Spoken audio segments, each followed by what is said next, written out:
I exposed my toxic family after my uncle humiliated me with a viral Bumble profile and broadcast my private call to an entire brunch party. My name is Ivy, and I am 28 years old. If you asked my extended family to describe me, they would probably say something like the quiet one or the niece who's always working. I have never made waves. I show up for holidays, bring a bottle of wine, smile through whatever chaos is going on, and leave early. That has been my rhythm for years. It works, or at least it used to. My Uncle Daryl just turned 56. He is the kind of guy who treats every gathering like he is the main event. He loves a crowd, thrives on attention, and acts like a comedian, even when nobody is laughing. Every family has one like him. He does not just host Thanksgiving, he turns it into a game show. He gives out fake awards, roasts people with pre-written jokes, and somehow always gets away with it by saying it is just a bit. Last year at Thanksgiving, Daryl decided it would be funny to read my Bumble profile out loud at the dinner table. I did not even know he had access to it. I still do not. His daughter Felicia, who is 25 and constantly filming everything, had found it somehow. She recorded the whole thing and uploaded it to TikTok. I did not find out until a coworker asked me if I meant to go viral. I kept it together in the moment, but the second I got home, I texted Daryl to ask him to take the video down. He left me on read. Then he replied an hour later with lighten up and a laughing emoji. I blocked Felicia. I muted most of my family. Quietly, I started distancing myself. No fight, no drama, just space. Daryl's birthday was coming up, and I already told my mother I would not be going. She asked once but did not push. I think she could tell there was a line I did not want crossed again. Then, 2 days before the party, Daryl called me. I figured it was going to be a quick guilt trip or some last-minute pressure, but I answered anyway. The first thing I asked was, "Are you on speaker?" He chuckled and said, "No, go ahead. Just you and me." I believed him.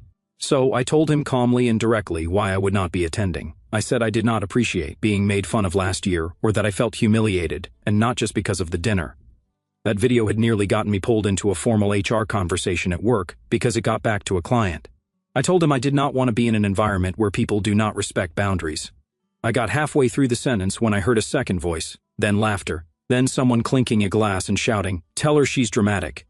It wasn't speakerphone, it was a microphone. He had me piped through the whole party's PA system. Apparently, his birthday brunch had already started with around 40 people, family and friends, all listening in while I thought I was having a private conversation. I ended the call without saying anything else. An hour later, my phone started blowing up. Texts came from numbers I had not saved in years, distant cousins, old neighbors, even a girl I used to babysit. What was that call about? Did you know we were listening? You really hate your family that much? I ignored every single one. Then came the voicemails. One from Felicia, all giggles, saying, "You actually made it more fun this year, so thanks for the content." One from my Aunt Laura saying I embarrassed Daryl on his birthday and should apologize for ruining the vibe. One from my dad, surprisingly quiet, just saying, "We'll talk later." I blocked Felicia again. She must have used a different number or made a new account.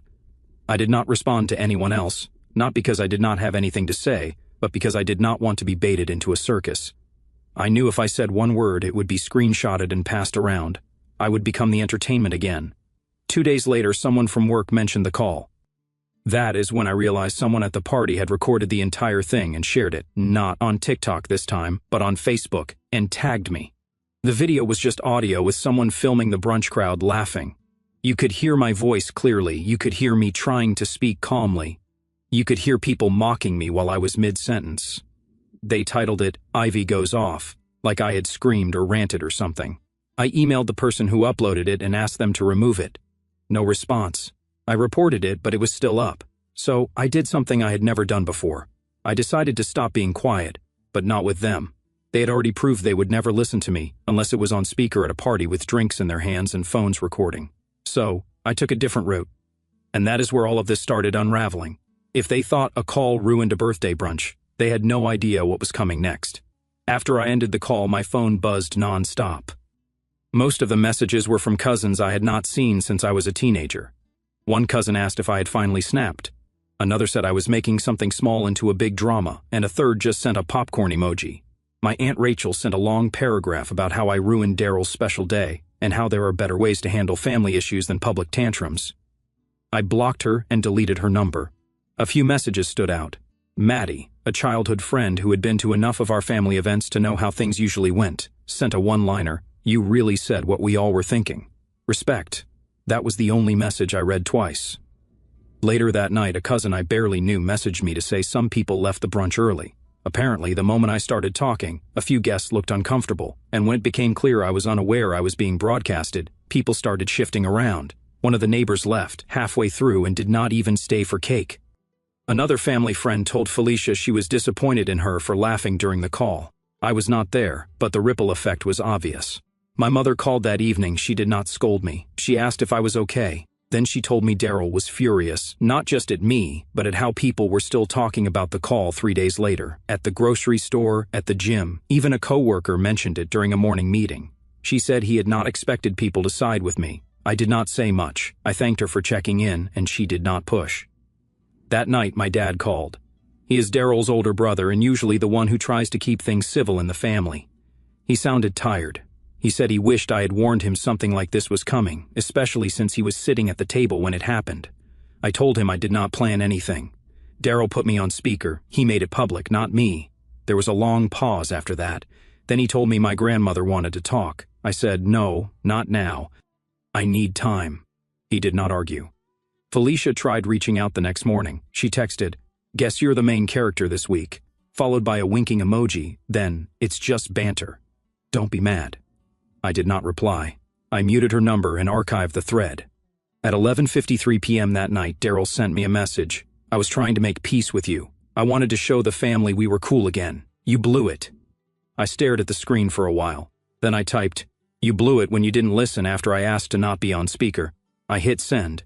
A minute later, I blocked his number. No more chances.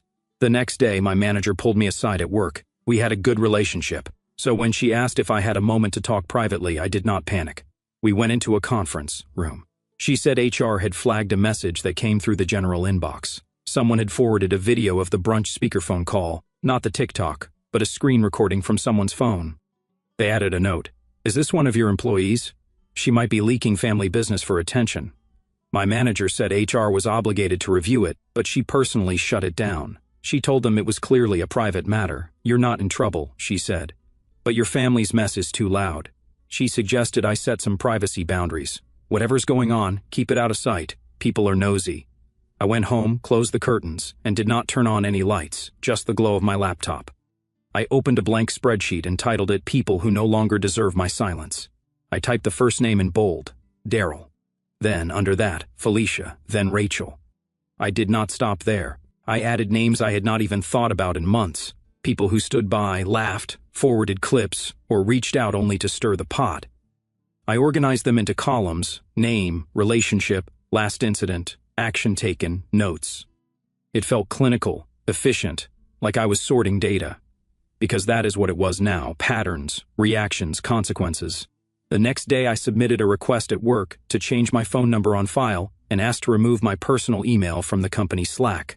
I did not explain why. 3 days later, I got an email from a distant cousin who was not even at the party. The subject line said, "Just checking in." The body of the message read, "Saw the video. Didn't know it was that bad. Let me know if you want to talk." I did not reply. That weekend, my neighbor across the hall ran into me in the elevator and asked, "Was that you in the video?" She had the decency to look uncomfortable when I did not answer.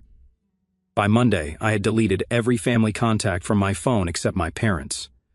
I started looking into apartment listings out of state. Quiet places, no brunches, no microphones. Because if Daryl wanted to treat me like a show, I was going to make sure he never got another encore. The day after I blocked Daryl's number, he showed up at my apartment. No warning, no message, just him standing outside my building, holding a Baskin-Robbins ice cream cake in one hand and knocking on the glass door with the other. The smirk on his face said everything before he even spoke. He waved at the security camera, then pressed the intercom. I buzzed in and asked what he wanted. He said, "Thought I'd bring a peace offering. Can we talk?" I told him, "Unless that cake has a written apology baked inside, there isn't going to be a conversation." He laughed like I was joking. Then he tried the usual lines. "Let's move past it. It's not that deep, and of course you know I didn't mean anything by it." I hung up and let the building staff deal with him. He stood outside for 5 more minutes, then left the cake on the front desk. I told them they could toss it. The next morning, my phone buzzed with a group text from a cousin named Tyrone, who loves pretending he is the peacemaker. The message said, "Family dinner to smooth things over. Everyone, please come." The invite was for Saturday at Daryl's house, with potluck-style notes and a winking emoji. I replied with a thumbs-down emoji. 10 minutes later, my cousin Daria messaged separately, "Girl, please just come. He's trying, okay?" I replied, "He's trying to save face, not make things right." My mom called a few hours later. She said my grandmother was planning to skip Sunday Mass unless I showed up at the dinner. I did not raise my voice. I just said, "I hope God understands, because I'm not coming." I added that guilt was a tool that stopped working on me years ago. That night, I started a new document. I had the spreadsheet, but this was different. A journal. Every message I got, every call, every sly comment posted on someone's story that I knew was about me, I wrote them all down. It was not just venting, it was clarity. It helped me track the pattern of how people were trying to spin the story. 2 days later, during lunch at work, Julian from the tech team told me about a silent retreat he does every month. He said it helped him disconnect from noise, literal and emotional. The moment he mentioned it, something clicked. I went home that evening and booked a 3-day stay at the same retreat center. No phone, no laptop, no talking, just books, walking trails, and quiet meals. That same night, Daryl sent an email, not a personal one, an actual email with a subject line, "Can we reset?" The message said, "Let's not drag this. Family's watching." I forwarded it to my dad with a note. "This is what he thinks an apology looks like." He did not reply. 1 week later, a formal envelope arrived in my mailbox. Thick paper, gold-trimmed edges, and a printed invitation that looked more like a wedding announcement than anything else. The title was Family Reconciliation Brunch. It was scheduled for 2 Sundays from then at a fancy country club outside the city. Inside the envelope, there was a schedule with arrival times, an optional outfit theme, and a note at the bottom in small cursive letters. "Let's remind ourselves how strong family can be." I did not respond right away. That night, I posted a private poll on my story, "Should I go to this PR brunch?" 92% of the people who voted said, "Absolutely not." 2 people said, "Free food is free food," but they were joking. I mailed back the RSVP card with the declined box checked. Under comments, I wrote, "Some things can't be fixed with mimosas." I thought that was the end of it for the week, but then I got a voicemail from someone I had not expected, Miss Geneva, my grandmother's caregiver. She has been with her for years, and I have always liked her. No drama, no gossip, just warm and real. Her voice on the message was calm. She said my grandmother had something she wanted to give me and that I should stop by, but alone. I texted her directly to confirm. She said she would make sure the house was quiet, that no one else would be there. I double-checked 3 times, then agreed to come the following morning. When I arrived, Miss Geneva opened the door before I even rang the bell. The house was quiet, no TV, no voices, just the soft creak of floorboards as she led me through the living room to the back sunroom where my grandmother sat in her chair with a small velvet pouch in her lap. She did not speak right away. She just opened the pouch, pulled out a delicate gold bracelet, and placed it in my hand. I recognized it immediately. It used to be hers, one of the few pieces she wore only on holidays. Inside the clasp, my initials were engraved. Not new, engraved years ago when I was still a teenager. She pointed to a folded piece of paper on the table. I picked it up and read it, 1 paragraph, handwritten. She wrote that she had asked for the bracelet to go to me in her will, but she wanted me to have it now. No explanations, just that I deserved to have something that was always meant for me. I nodded, thanked her, and left without saying much. Miss Geneva walked me to the door. Before I left, she said, "That brunch won't change anything, but that bracelet will remind you who you are." When I got home, I put the bracelet in my drawer, opened my laptop, and added a new tab to the spreadsheet, Receipts That Matter. When I stepped into my grandmother's sunroom, I thought I knew what to expect. Maybe a few carefully chosen words about forgiveness, maybe some tea and shortbread cookies she always offered during serious talks. Instead, she handed me a thick envelope and said, "Read this before I'm gone. Don't argue." Inside was a folded letter written in her cursive handwriting, dated almost 2 years ago. The ink was slightly smudged near the top, and the pages were yellowed at the edges, like it had been moved around a drawer too many times. I sat down and read it while she stared out the window. She had written that she had noticed how the family treated me over the years, like a reliable fixture, but never like someone who deserved softness or celebration. She wrote that being quiet did not mean I should be overlooked, and that just because I never asked for space did not mean I did not need it. She wrote about last year's Thanksgiving. She said after the Bumble incident, she pulled Daryl aside and told him what he did was wrong, but she regretted not saying it in front of everyone. Then she wrote one sentence I kept rereading. Healing sometimes means burning the bridge behind you so no one can follow. I folded the letter, slipped it back into the envelope and hugged her. She did not say anything else, but she patted my back twice before I left. Miss Geneva walked me to the door again, then quietly said, "They canceled that brunch, you know. Word is it happened after you sent the please reply. When I got home, I did not check my phone right away. I placed the envelope inside the drawer with the bracelet, then sat at my desk and opened the spreadsheet. Under the Receipts That Matter tab I added, Letter from Grandma, dated 2 years ago. Written admission of silence and regret." Later that evening, my phone buzzed with a message from Drew, Felicia's older brother. He is the kind of cousin who never gets involved in anything but also the one you would call if your car broke down. Chill, quiet, observant. He sent me a series of screenshots from a group chat I had never seen before. It was a private thread called Family Direction Chat, started by Daryl and filled with about a dozen of my relatives. The first message read, "Okay, we'll say Ivy misunderstood the brunch invite. No drama, just confusion." Another said, "She's always been sensitive, just frame it as that." Then, no one else post about anything. If she wants to be distant, let her, but don't let her make it about us. Drew followed the screenshots with a single message, "Can I leak this?" I told him, "No need. I'll do it myself." I forwarded the screenshots to my dad with a short message, "This is what Daryl means by reconciliation." There was no reply. The next day, my mother called to say the brunch had been fully canceled. No backup plan, no rain check. Just a quiet cancellation that did not go through the family chat, but instead came one by one through phone calls and vague text updates. By noon that day, 3 cousins had left the group chat altogether. One of them messaged me directly to say she was sorry for how things played out. Another said she did not realize how deep it had gotten until she saw the group chat messages. The third did not say anything, just liked one of my old photos that had nothing to do with the drama. I knew what it meant. Felicia was nowhere in any of it. I found out she blocked me when someone else tried to tag both of us in a throwback photo from years ago, and her name would not load. I had not even noticed until that moment. It did not matter. I updated the spreadsheet again, Family Direction Chat, Manage Narrative, Daryl led, deleted messages after leaks started, archived. Julian called me around 5 p.m. He said he had an open spot for the weekend retreat. Someone had canceled last minute. I booked it before he finished the sentence. I packed a duffel bag with 3 books, a journal, the bracelet, and the envelope. No phone charger, no laptop, no makeup, just what I needed to disappear for a few days. We drove out early Saturday morning, no music, just open windows and mountain air. The retreat center was quiet, tucked into a hillside surrounded by trees. No reception, no Wi-Fi, no talking during meals, just people walking trails, reading in silence and pressing reset.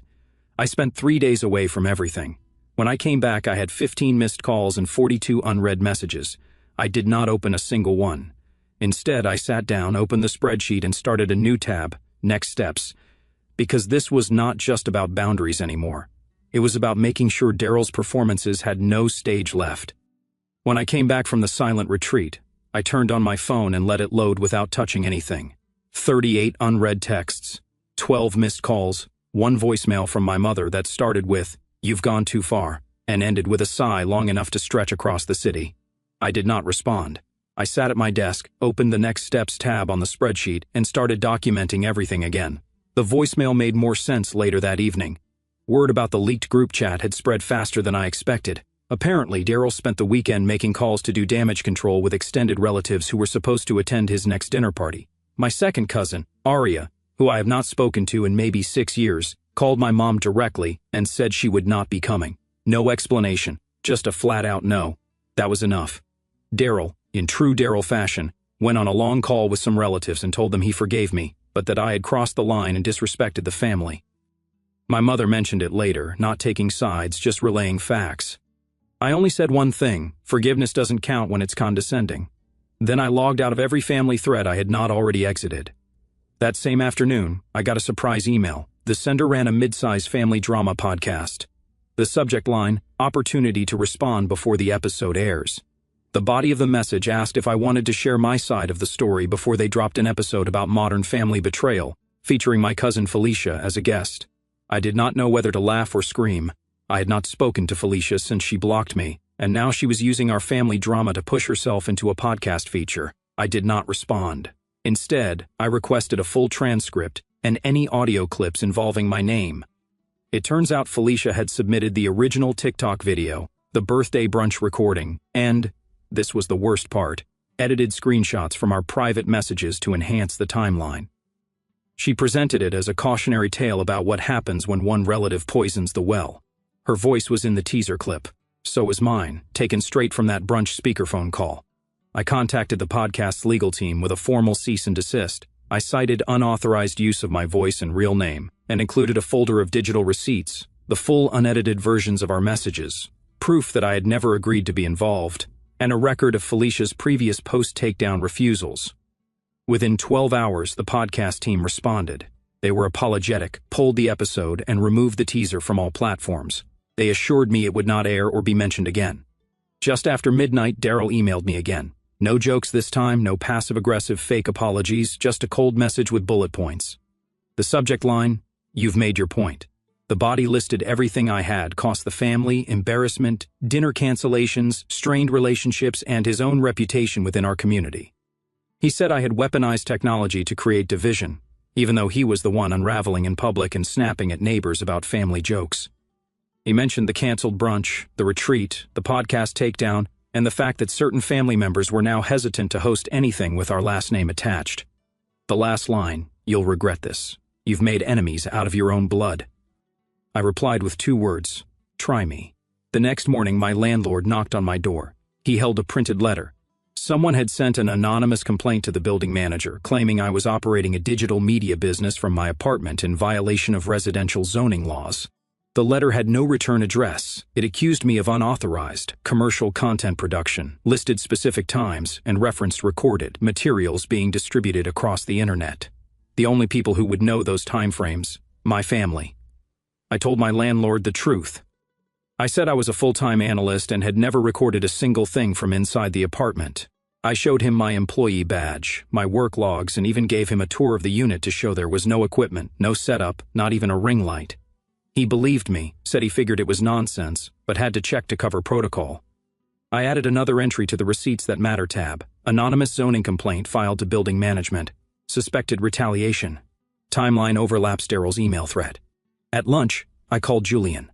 I asked if that retreat offered week-long stays. He laughed and said he would find out. When I got back to my desk, another message was waiting. This time from an unknown number.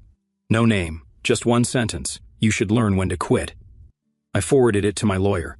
Then I closed the laptop, made tea, and packed a bag for the weekend. I was done reacting. It was time to start preparing. After the anonymous zoning complaint, I stopped waiting for things to quiet down. I began organizing every detail, calls, messages, emails, even the voicemail from my landlord, into a single file. I was not just collecting drama, I was building a timeline. Every incident had a date, time, and cross-reference. I labeled it with one simple title, Escalations. A friend of mine who works in cybersecurity helped me trace the email headers from the zoning complaint. The metadata showed the complaint came from a device previously associated with Daryl's work email. That was all I needed.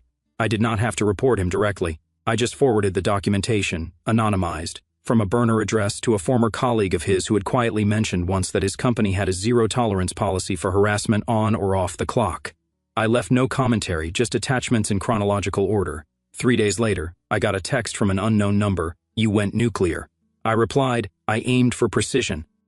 Drew called me the next evening and said Daryl had been placed on administrative review while they investigated. He did not get fired yet, but they pulled him from external events and flagged his employee account for behavioral assessment. The irony was not lost on me. All the times he accused me of being too serious, and now his behavior was being reviewed under a professional code of conduct. The group chat was shut down completely, not just abandoned, but archived. Daryl tried creating a new one. Only 2 people joined. One was Felicia, the other was someone I did not even recognize. I did not post anything. I did not respond to anything. For the first time in weeks, I just focused on work. Evenings, I spent time with Julian, helping him redesign his project portfolio. In return, he helped me build a private blog to publish essays I had been writing. Not about Daryl, not about family, just things that mattered to me. The process was quiet, clean. Then, out of nowhere, I got a message from my dad. It was short. I read Grandma's letter. I didn't know. That was it. No follow-up, no apology, just acknowledgement. I wrote back, I didn't either, until she handed it to me. That was the first time in months we had a conversation that did not feel like tiptoeing over broken glass. After that, a few event invites trickled in. A barbecue hosted by a cousin I had not seen in a year. A small dinner at a relative's place who used to always make me a vegetarian side dish without asking. These were not orchestrated events. No printed invitations, no group chats, no Daryl, no Felicia. Just casual messages asking if I felt like showing up. I declined most of them politely. No long explanations, just not yet. Some of them said they understood. A few said they hoped I would change my mind eventually. Nobody pressured me. That mattered more than they realized.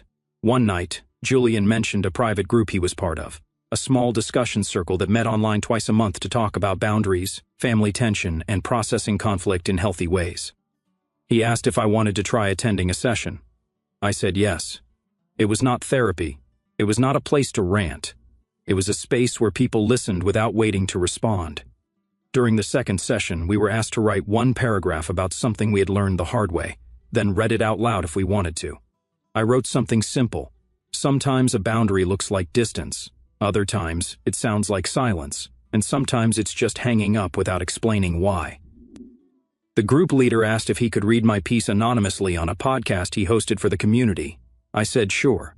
It was not about anyone in particular, just a pattern I had finally learned to recognize.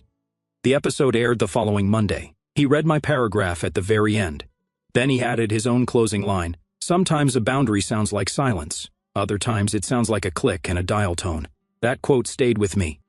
I printed it, cut it out, and taped it under the spreadsheet I kept on my fridge, the one labeled, People Who No Longer Deserve My Silence. It did not feel like a grudge list anymore. It felt like a safety net, a reminder that just because someone is family does not mean they get a permanent seat at your table.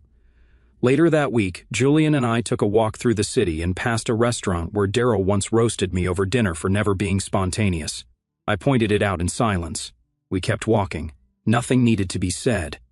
A week after the podcast episode aired, Julian mentioned something during lunch. One of his friends from the discussion group reached out to him and said that what I had shared helped her finally set a boundary with her own mother.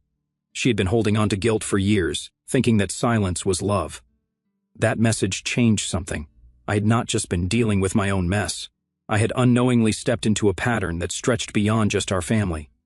All those years of being told to keep the peace, take the joke, let things go. It was not just mine. That same afternoon, my mother called. It was not a guilt call, not like the others. She asked if I could come by for tea, just her and me. No cousins, no reunions, no Daryl. I said yes. When I got to her house, she had chamomile tea steeping in butter toast on the table. It was the same setup she used to make when I was a teenager after a bad test or an argument at school. We sat in silence for a bit. Then she reached into a kitchen drawer and pulled out a faded birthday card. The front had a drawing of a rocket ship. The back was written in red crayon. I had signed it when I was 9. The message said, "You make me feel small sometimes, but I still hope you like your cake." She read it out loud once, then folded it, and said she never really saw it for what it was until now. She told me she had spent most of her life avoiding conflict to keep things smooth. She thought it was love, but now she was not so sure. That evening, when I got home, I took the spreadsheet off my fridge. I did not throw it out or rip it up. I filed it into a drawer. It was not closure, it was a record, a reminder that silence is not always kindness, and keeping receipts does not make you bitter. Sometimes it just keeps you sane. The very next morning, my phone lit up with a name I had not seen in weeks, Daryl. I let it ring. He left a voicemail. I played it through my headphones. "You got your revenge," he said. "But family isn't something you win or lose. It's something you preserve. If I crossed a line, I'm sorry. I did not delete it. I saved it to my cloud drive and labeled it Apology by Force." Later that week, Drew sent me a voice memo. Daryl had been asked to step down from a public-facing board he chaired for years.